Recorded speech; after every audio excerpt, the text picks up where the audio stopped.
I'm Kyle Kutuchief. I'm fortunate to be program director with the Knight Foundation in Akron, Ohio, and I want to thank you for bookending your Knight Media Forum experience with this particular panel. It's my high privilege and distinct honor to welcome three leaders, public space leaders, experts.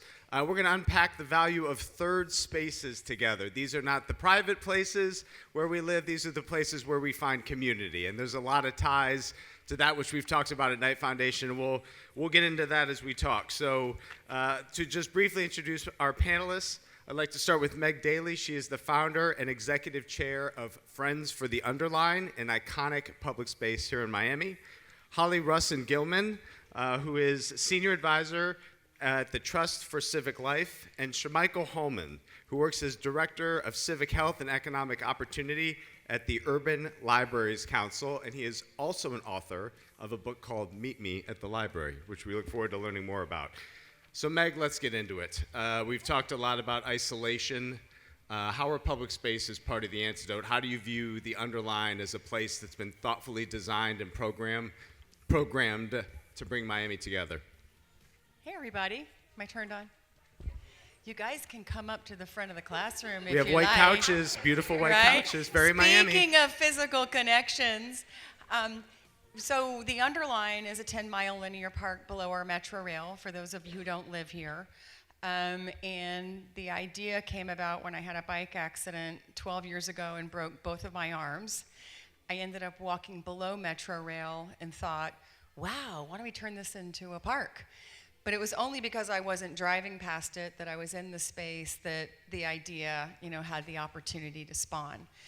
And I'm not an architect, I'm not an urbanist. That would have helped me a lot. To lead this project in a public-private partnership has been probably one of the greatest privileges of my life, because I've met some of the coolest people, and people leading public space initiatives, the Knight Foundation being so supportive. That's the reason we're here. So why are these spaces important? I think that our keynote nailed it, right? So like 3 words: relationship, service, and purpose. And anybody who comes away from visiting a public space feeling like they made a connection to place or to people is building fabric, building community fabric that's really creates a richer environment and a healthier community, whether mentally, physically, and as he said, spiritually.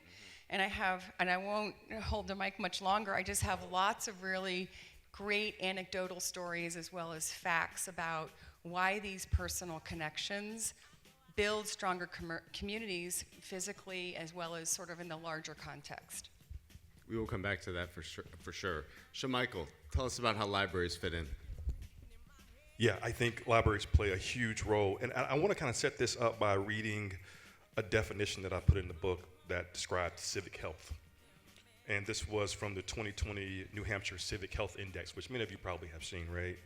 It says that the civic health is the ways in which residents of a community participate in activities that strengthen well-being, enhance interconnections, build trust, help each other, talk about public issues and challenges, volunteer in government and nonprofit organizations, stay informed about their communities, and participate directly in crafting solutions to various social and economic challenges, right? So I think all of us could say that, hey, if there were more people in our community that fit that parameter, man, our communities would be really, really strong, right? And what we know is that libraries actually are doing this. I cover a number of these in the book, but from this, I think what we've had to sort of talk about within the library sector is, okay, well, what has to be true for us to say that we're hitting that mark? And there are a couple of things. So I'm at the Urban Libraries Council right now, building out a series of indicators and benchmarks to sort of identify what those things are. And I'll share a couple of them with you. Number one is that library services, the library serves as a trusted convener for civic discussions, local issue forums, and community building events. Number two, that the staff are equipped to guide patrons on civic engagement opportunities and voting resources.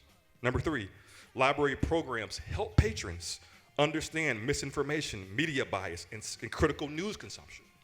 And then the last one, this is certainly not the last, but the last one I'll share, is that patrons can engage in service learning projects that can contribute to the local civic health, right? And so one of the examples in the book is a library in Grand Junction, the Mesa County Library System. They have a discovery garden. And in this garden, members of the community work together to cultivate food, which goes back out to the community, right? But they use this garden, which is outside of the library, to sort of foster connections in a way that is just really, really amazing. Relationships, purpose, and service. Yep. 3 words we're all going to be thinking about on the plane ride home. We're very much present in libraries. Hollie?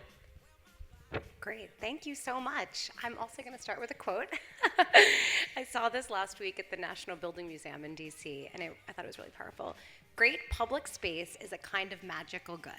It never ceases to yield happiness. It is almost happiness itself. This is from Enrique Peñalosa, the former mayor of Bogota. So I'm really honored to be here with this extraordinary group. Thank you for sticking with us for the last session. As Kyle mentioned, I am a senior fellow at New America, a DC-based think tank, and a senior advisor to the Trust for Civic Life. And I'm going to tell you a little bit about how the Trust for Civic Life came into being and why I think this intersection of public spaces, civic life, and democracy are really key in this moment for building resiliency, building inclusivity, and building that infrastructure that has positive externalities. So many of you were actually involved in this Our Common Purpose report, which was from the American Academy of Arts and Sciences. Shamichael was a big inspiration. I see Richard Young back there. Lily from the Knight Foundation was on the working group. And the idea was to create a philanthropic vehicle that would pool resources and really give it back to the people in communities that are creating thriving civic life. So I think there's really building upon what we've heard already on the panel. And what does that mean to have inclusive spaces? I call it the people, places, and programs, the 3 Ps of healthy civic life. And what does it look like to really invest in those people? So the Trust for Civic Life launched last year. We have $30 million in grants that we're giving. We're focusing on rural and a few priority regions that I'll talk more about. And the Knight Foundation is a partner, a learning partner in this funding initiative, including funding in places like Aberdeen. And I think it's really important, especially at a conference like this, where we see the power of storytelling and the power of journalism, that we find the ways to tell those pro-social, pro-civic stories where people are coming together across lines of difference and what I call collectively problem solving. And so that ability to have a problem that you are working together and it's tough and it's meaty and you know it really well because you're in your hyper-local community, for me, that's what I call building the civic muscles. And once you sort of build those civic muscles, you're able to build more civic voice and civic agency. And I think the physicality of place has a huge role in that. One of the things we heard in sort of designing the Trust for Civic Life, and it was shocking to me, was how few communities have a physical place to meet that is free and open to the community. And I call it the Donuts Fund. Sort of, if people need donuts to get people to come to a meeting, like, let's give them those donuts. If they need some resources to book a room in a center, in a community center, let's give them those resources. And I'll share a little bit more about some of the things we're seeing on the ground, but one really interesting example is in Utica, Mississippi, where SIP culture is creating a main street downtown to actually revitalize downtown, to build a community space where people can go year-round, and thinking about what are the holistic civic needs of a community, thinking about programming, arts, thinking about disaster relief, a place to go and how you build resiliency, and a meeting space. The idea that so few communities have a place to physically meet is really interesting. And then also sustainable agriculture. That's another element that they're thinking about and really working with the farmers. So there's this sort of intersection that I'm really excited about between civic life, democracy, and public spaces. Thank you, Hollie. And free, open to the public are 2 criteria, but we often think about another layer, which is the invitation. How do people feel welcome in that space? And there are the implicit signs and designs and things that we do that can repel people, and then we often say, well, it's public. Why aren't they coming in? We need to rethink how we are making it a place for all people. Meg, how do you keep the Underline a place for all people every day? I mean, I think that's a great question. We have a sister project in Detroit, and they say open for all. But the Underline never closes. We're open 24 hours a day, 365 days a year, because we're underneath a mass transit system. So never closing is a great way to say you're always welcome. I think it's listening, listening first. And when you work with a great design team, they don't start designing without listening. And listening has to be really intentional.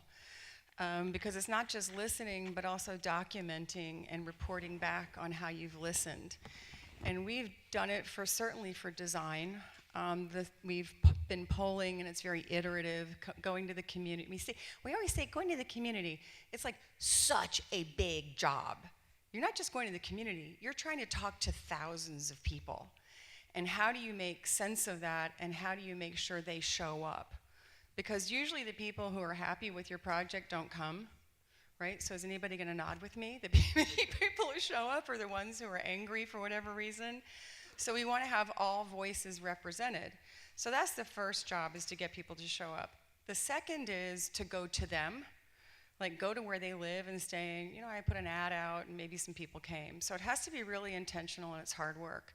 And once you've listened, and our priorities, as I said, have been consistent, the first is people want to be safe. They want to be able to get around safely. They want to be safe in place. The second priority is they want to participate and connect with nature. And the third is they want to be in community, sort of in an immersive way. And if you listen first, then your design serves those priorities. And I'll tell a story. We're a 10-mile project. It's 120 acres, and construction for the first half mile was done during COVID. And the construction fences were supposed to come down with a big announcement so people knew we were open. Well, the contractor took the fences down a week early. And I'm looking out my window, and I'm like, will people come? And within about 10 minutes, there was a kid bouncing a basketball. And it was sort of like a moth to light. And we had built a new crosswalk connecting two sides of the street. And within about 20 minutes, I saw a woman on a walker, not having to walk an extra 400 feet to get around the corner. So that's really good design, is that people intuitively know how to use the space. The other is, and I have Jennifer in the room, is art. So the art that we, whether it's national, local, regional, international, has to have a social connection. So in our playground, we have a social bench. So instead of sitting just next to someone, you're sitting across from someone so you can open dialogue. And I think that intentionality of really honoring the priorities of the people first, the design is really great because they see themselves in it. Like, I knew I wanted a basketball court. 10 years ago when we master planned, pickleball wasn't a thing. But now it's like everybody wants a pickleball court, so we adapted to that. And so I do think listening first is really important, and making sure that your design reflects those priorities of the community and not your own. Shamichael, I got to meet, build on it, go. Yeah, I wanted to just sort of build on that. I think really amazing when we think about design, when we think about the intentional outreach. That's so important, right? I think I may want to add a couple of things to that. I would say that there is a layer of what I'm seeing libraries do right now is a layer of programming that is both deep and wide, right? Like there is some programming that is just designed to just reach the masses. Like, hey, there are things we can do with food, with music, with art and culture, and everybody is showing up. But in that intentional outreach, if we recognize that there are certain groups of people that are not coming through the doors, then we've got to do a couple of things that really get after those folks, right? Two things that we did in Memphis with the Civic Commons knife funding, right? One was we added up an innovation space that has two recording areas. So there is an audio recording space and a video recording space. Anything that you need to be able to create a high quality camera, a green screen, a microphone, software, recording software, all of that stuff is now available with your library card completely free, right? I mean, this is stuff that like you would have to pay hundreds of dollars to be able to get access to. And so now we have a creator community that's saying, hey, we want to use the library now. Now we're actually trying to figure out like, we've got to try to figure out some sort of policy where everybody can get in here because people are demanding to get in the space. Then I would say, secondly, I mean, Memphis is still a majority black city, right? And so some of the programming that we have done, like I remember one particular program that was over the course of a day ran by and for black women. And so there was a DJ, there was a fire thrower, there was a yoga instructor, right? And they were all like over the course of a day were just doing things. And at the end of the day, they were like, yo, there has not been a space like this for us, right? And so I think having the flexibility of doing that wide net and also the deep net is very, very important. And I would say one other thing that I want to add, Kyle, is many libraries now are sort of piloting the innovator in residence model. And it's saying, hey, that there are some things in our community that people are very, very passionate about that our library staff don't necessarily have the expertise in.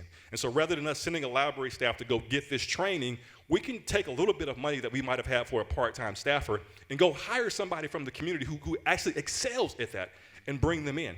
And so one of the things that we have done, well, now we are not there anymore, one of the things that the Memphis Public Library System has done is created an innovator in residence program, and they have a podcaster. It's a black woman named Ina Esco, 20-year music executive, right?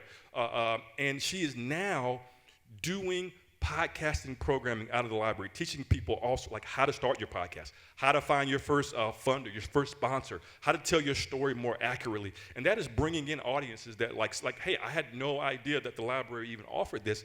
And what the library is now doing is saying, hey, while we've got those people here, let's offer some complimentary programming before and after that so they stick around and bump up against people who are already coming to the library. I got to get one more programming thing in at Cossett Library. So I had the pleasure of meeting Shamichael when he was working at Cossett in Memphis on the banks of the Mississippi.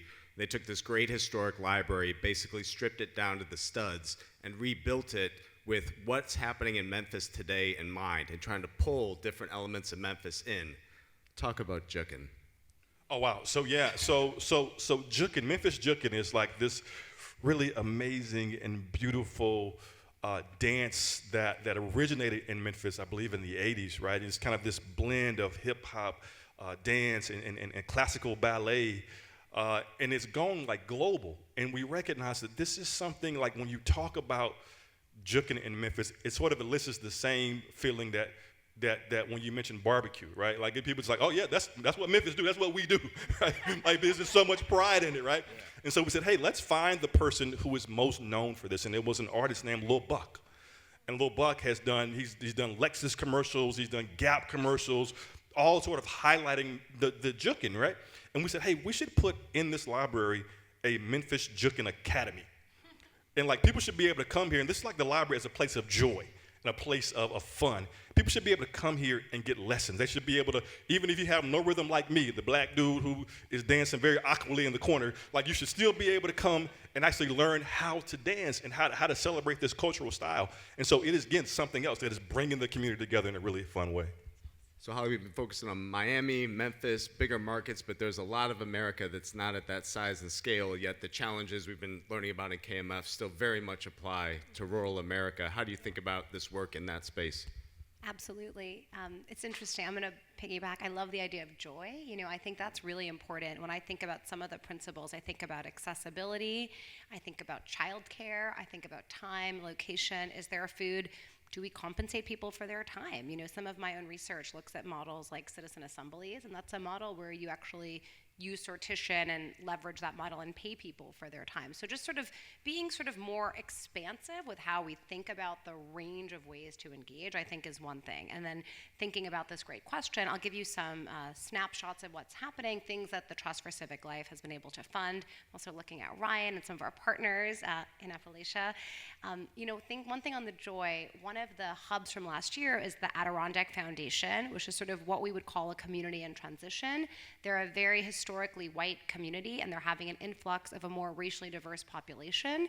And when you look internationally, these kind of deltas in populations can lead to tensions in the community. So we are investing in the Adirondack Foundation, and one of the things they run is the Kindling Awards. And it's really about how do you spark that joy in communities, and a lot of them are around local public places. So everything from ballroom dancing to the Adirondack Ice Bowl.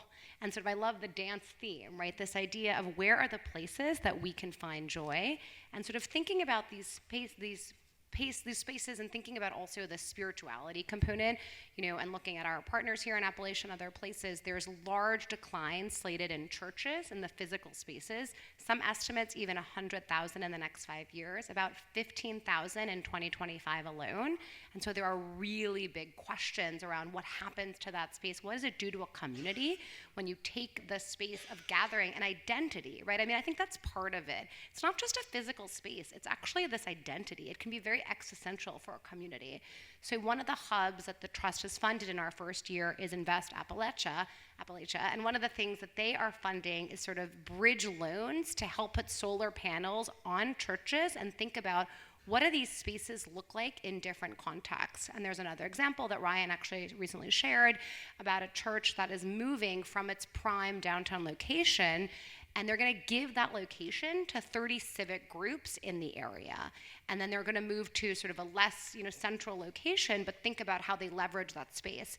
The state of California is actually doing affordable housing incentives for churches to think about how you repurpose that space.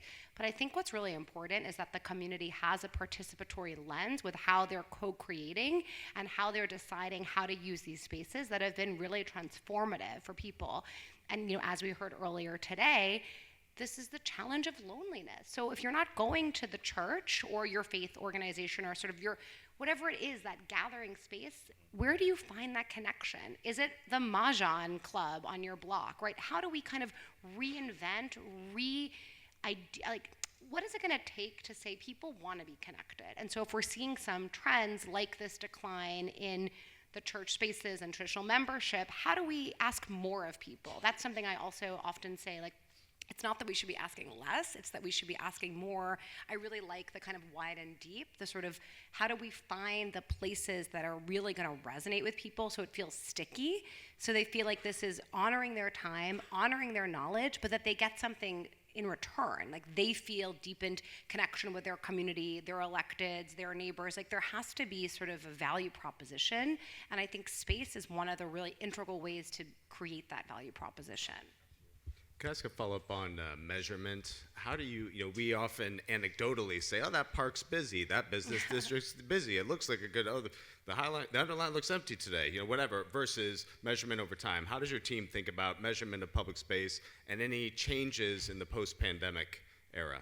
It's a great question. I'm a political scientist by training, so it is a good question. It's really challenging. It is really hard to do this. I think one of the things that makes it challenging is that a lot of these participatory pilots are new, and so it's sort of a chicken and egg dilemma. Sometimes you'll have people say, well, I'm not going to fund this pilot because we don't have enough data, and then I'll say, well, in Brazil, it took 15 years to show the outputs of participatory budgeting, but then you see it. I mean, that's a really good example where it's a very joyous occasion. It happens over a week, the voting, and it's like a dance party. It's out in physical spaces in a very hyper-local way. So, I urge people to kind of be a little bit more expansive and be a little bit more flexible. At the Trust, we're doing sort of a multi-model survey. We're working with the Agora Institute at Johns Hopkins. They have their Mapping the Agora project. That really looks digitally at what's happening.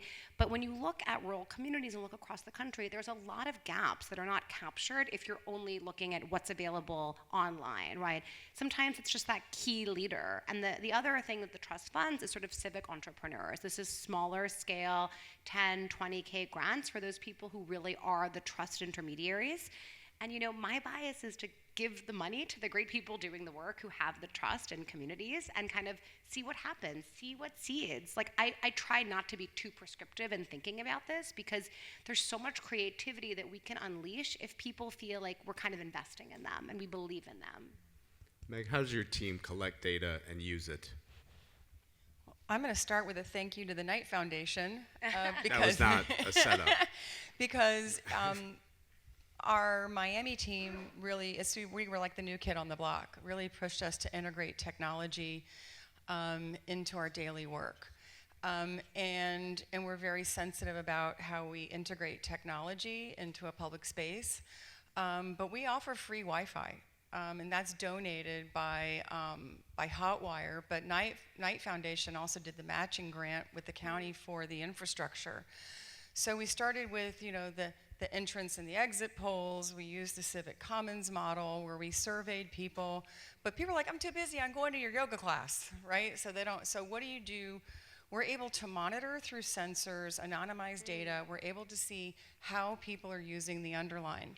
We've identified hotspots so we know where to program and bring more activities in those places and try to understand why that worked here and how we can be iterative in doing it other places.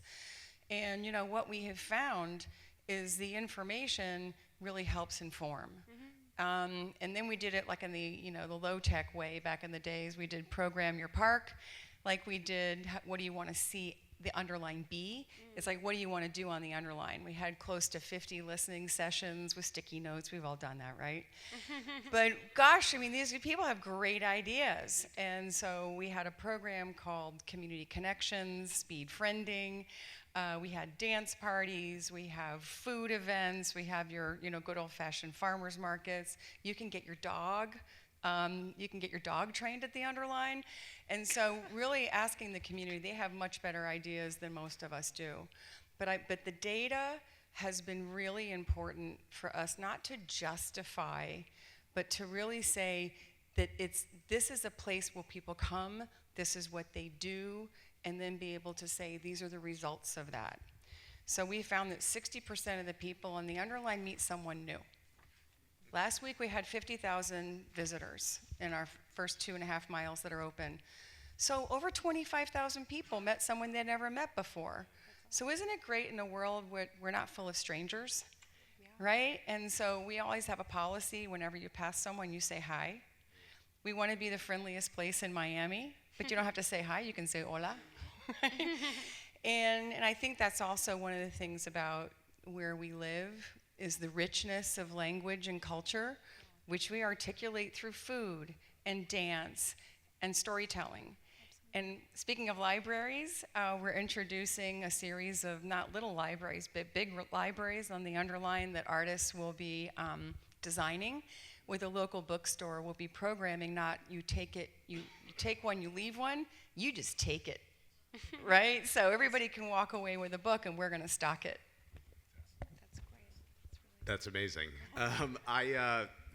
Thinking back to this morning's conversation with the mayor of San Jose, talking about how they were using AI software to translate city services to a range of cultures, I thought about our third space work of wanting to translate our spaces to a range of cultures. Shamichael, how's the Library Council think about making sure libraries are places for everybody, not just English speaking or those that have a college degree or whatever the barriers to using a library might be? Sure. A lot of that goes to starting with messaging, right? So earlier we heard from San Jose, and I think the work that's happening in San Jose has just been incredible. Some of their most recent outreach, I think maybe over the last 7-8 years, back in 2018, they launched this campaign called Right to Library. It's this huge, public-facing campaign of just letting people know, hey, like, you can come here, like, regardless of like where you are, where you slept last night, your educational level, like, this is a space for you. And they were very, very intentional about getting into the community, really even before stepping into the community, sort of asking themselves, who's not coming through the doors, right? And it's just sort of always sort of understanding that there is more that can be done. And then kind of as they got that program started, then they partnered with the local hockey team and did these branded library cards, the Sharks library cards. And it seems like a very small thing, but people then were coming like, I need that library card, right? Like even if they didn't check out a book, they just want the library card. And again, that's what it was kind of another way of just, letting the community know that, hey, this is a space for you. And then I think once you actually get there, seeing people that look like you, right? Seeing staff that look like you, seeing books that represent who you are, right? And I think this is particularly important right now as we are having conversations around intellectual freedom and the ability to read. It's important that when you step into a library, that when anybody steps into a library, they can see something that reflects their culture, that reflects their history, that reflects their viewpoints. And libraries do an amazing job with that, and they should be able to continue to be able to do that work. A word embedded in the name of your organization, Hollie, is trust. Seems like a commodity we need a little bit more of right now in our democracy. How are you thinking about trust heading into this year?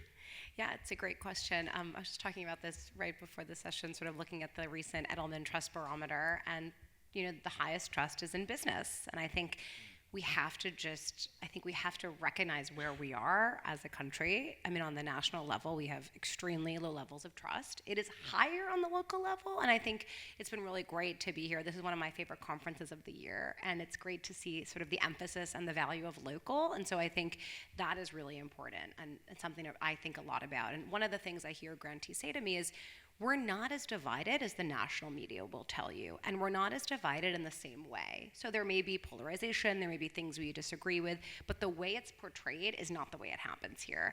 And one of the things I always say is, like, communities are very resourceful. They have a spidey sense about them. They come together, they solve problems every day. The last thing they need is a national organization coming in and telling them what to do. Like, that's the surest way to lose trust.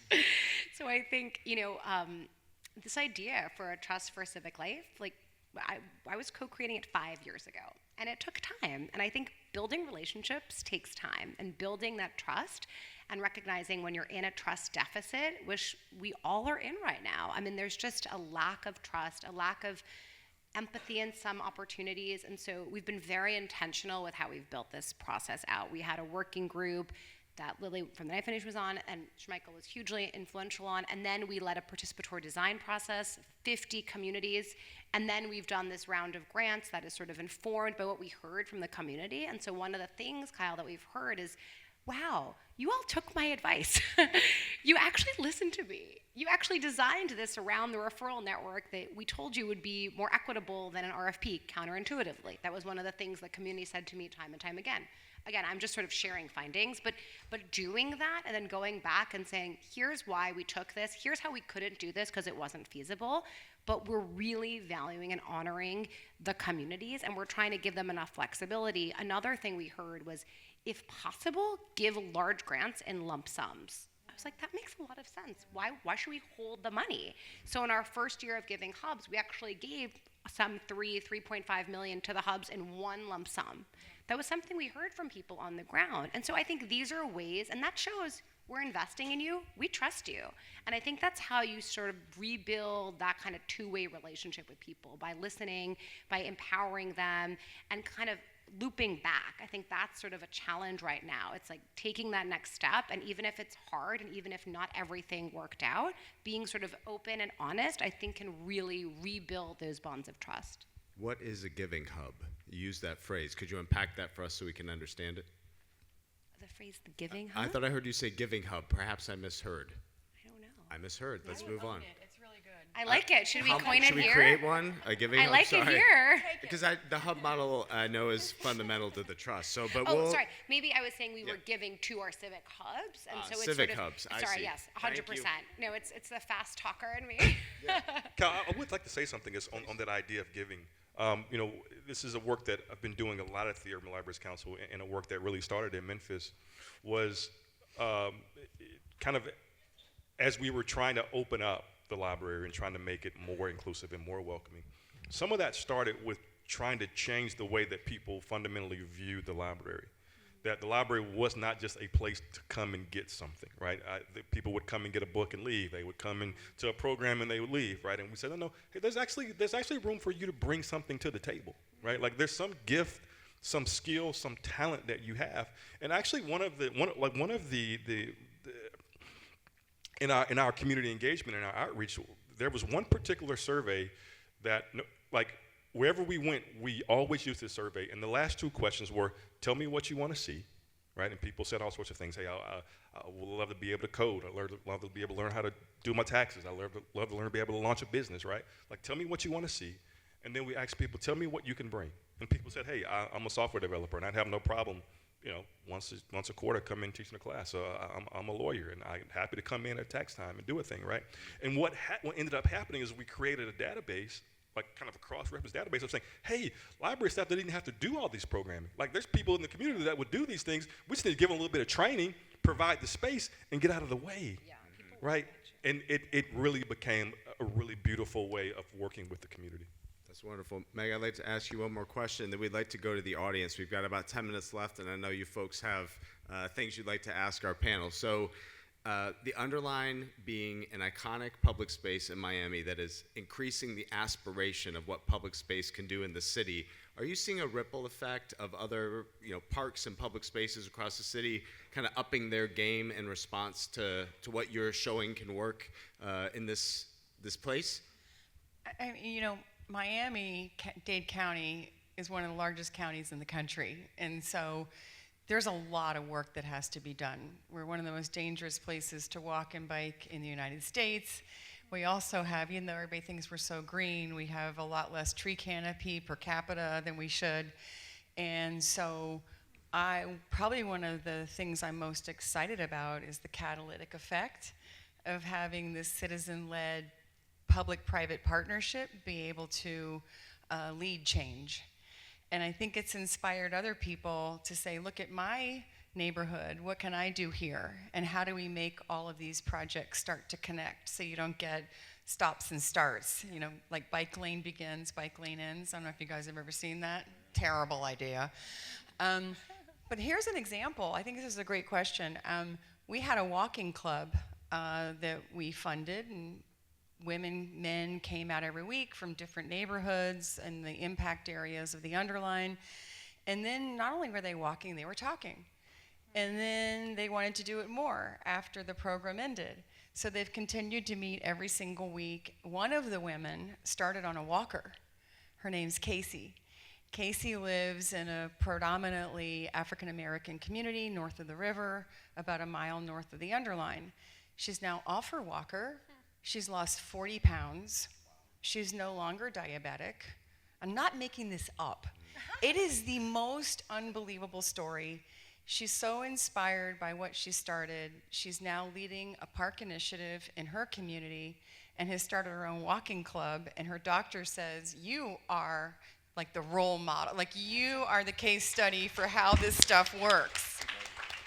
So I think it's like, yeah, you have this community-wide impact, but if you don't change an individual life, like, what are we doing this for? And they have one more story, and I have to say his name. Is this recorded, right? Okay, his real name's David, but his art name is A-Hole Sniffs Glue. So I go, David A-Hole, can I really say this to you? Was about 50 pounds heavier than he is now. And during COVID, he started walking on the Underline. Then he started biking on the Underline. And then he started biking farther and farther. Again, 30 pounds less. He is sober. He has a dog, and he walks his dog every day on the Underline. And it's like, that stuff just levels me, right? It's just the joy of being able to watch change and not being the person doing it. It's the person using it who's changing their own life. What questions do you have? They'll bring a mic over for you. I know you can project, Shelley, but we'll save your voice. Shelley Pritchard from Wichita Foundation. What is a Civic hub? That was what I meant to ask. Thank you. Well, I like Giving Hub. I think we're going to coin that. So essentially, this is a term, and many people use it. I think the Aspen Institute is one of the first. Oh, do you want to jump in? Are you? Oh, okay. And so I think then you can sort of go to the Trust for Civic Life website to get a better sense of sort of the definition. So essentially, we invested in 23 civic hubs last year in a few priority regions: the Black Belt, Appalachia, border communities, tribal communities, communities in transition.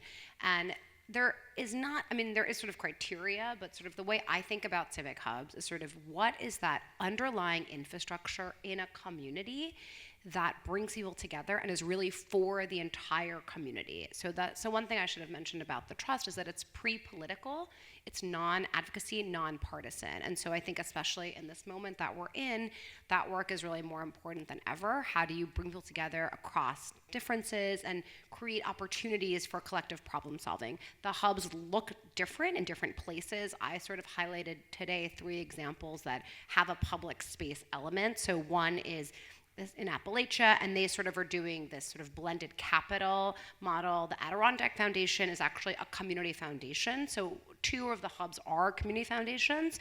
And then the third one is that SIP culture that I mentioned, which is sort of really combining arts with economic development. But sort of what makes these places hubs is their ability to bring people together to really serve as that connective tissue and be sustainable. So it has to be like not a one-off. It has to be ongoing in a place that can sort of leverage it moving forward. And they all take on a different flavor. I mean, they're really all amazing and extraordinary. So I urge you to check out the website. And we're going to be launching right now another second year.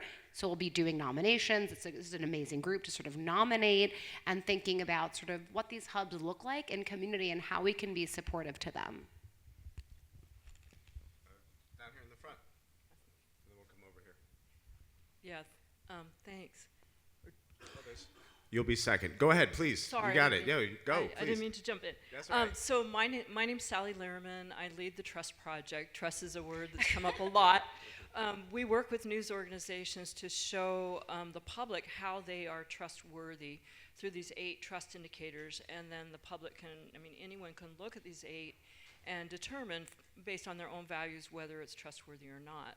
And I wanted to bring together some of the ideas and themes of this conference, like the third places concept is so important, and oftentimes we think of it as a way for journalists to listen to the community, journalists maybe to distribute news, but I wonder if you have thoughts about how to use third spaces as a way with engaging the public with concepts of what trustworthy news looks like. And I just want to offer one example. We do user-centered design workshops, and a group of librarians created these bookmarks, and they show different types of news and with a little definition, then a list of the indicators. So just one idea, but with all your expertise, I would love to hear how we can be in those spaces, maybe as participants or just as a way to raise awareness of what trustworthy news looks like, as opposed to this whole,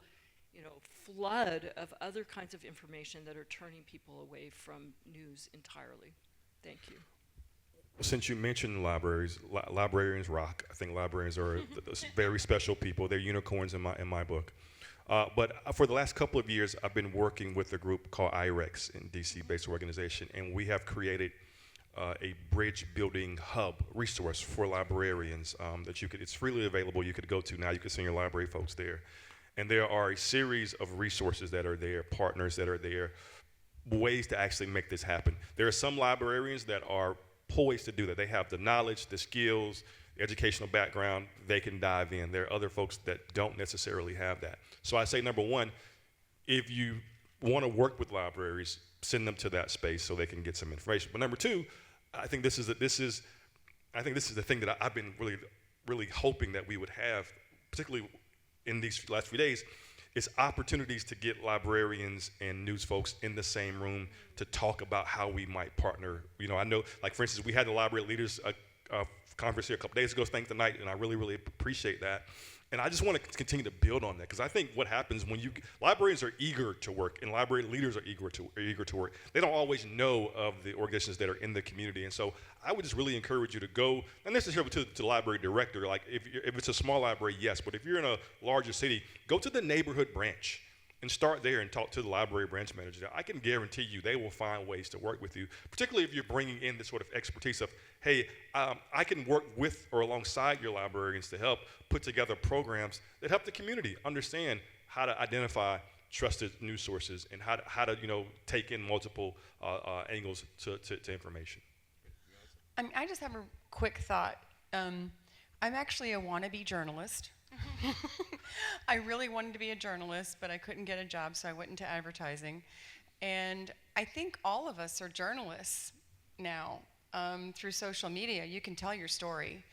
And what I find is, go to those spaces, experience them, talk about that. And I don't think you have to be an expert storyteller to do that.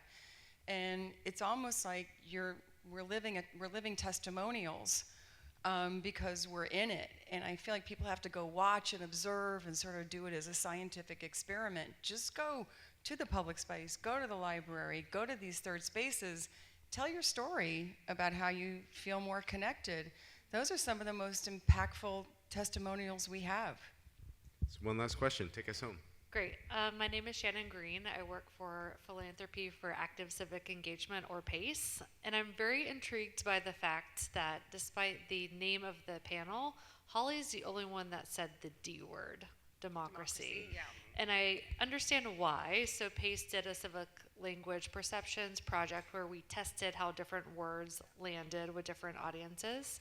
So I get the instinct to not use that word, but I'm curious, especially for you, Shamichael and Meg, do you see your work, and how do you see your work as part of the project to strengthen or revitalize democracy?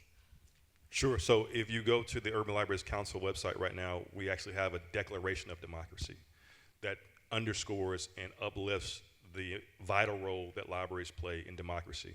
We believe that providing free and open access to knowledge and information, and that being your right, your confidential right to be able to pull what you want to pull off the shelf, is vital to democracy. We believe that creating space for people to be able to talk about issues across ideological spectrum is vital to democracy. We believe that, just as was mentioned earlier, helping people identify quality information is vital to democracy, right? And I think there are so many things right now. You all probably heard Marcellus MT speak yesterday about the ways that that's showing up right now.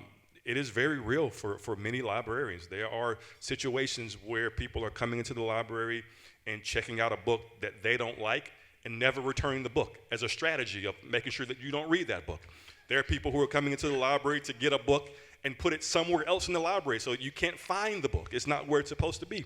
There are situations where people are threatening librarians, or very real doxing librarians, right? All because these folks are saying, hey, you should have access to all of the books. There should be something in here that takes everybody off, right? That we should do a representative a set of programming that embodies what our community looks like. And so for us, all of these things are very crucial to democracy, and these are the very real fights that we're fighting right now. I want to say maybe one last thing, and this is to come back to the, how do we get people in the doors? And I want to bring that back just to the importance of that and the role that it plays in economic opportunity and the very real economic impact that it has in our communities. So I think libraries have started to recognize increasingly that many of the people who are coming through their doors are aspiring entrepreneurs. The makers, the creators who are saying, hey, I'm looking for my start. And to that end, Urban Libraries Council, something I've been working on for the last year, just published a calculator. It's a business value calculator that helps libraries calculate the economic impact that they are providing to entrepreneurs in terms of the books that are offered, the space that is offered, the technology that's offered, and the consultations that are offered. This just went live yesterday, but there are already libraries that have used this in the last 24 hours who are calculating $4, $5, $6, $7, $10 million of economic impact just to entrepreneurs, right? So the work that's happening is actually vital to democracy, but it's also vital to the economic fabric of the communities. We are going to have to leave it there because we are out of time. Thank you so much for joining us for this panel. Meg, Shamichael, Hollie, may we you, get Kyle. to do it again. Thank you.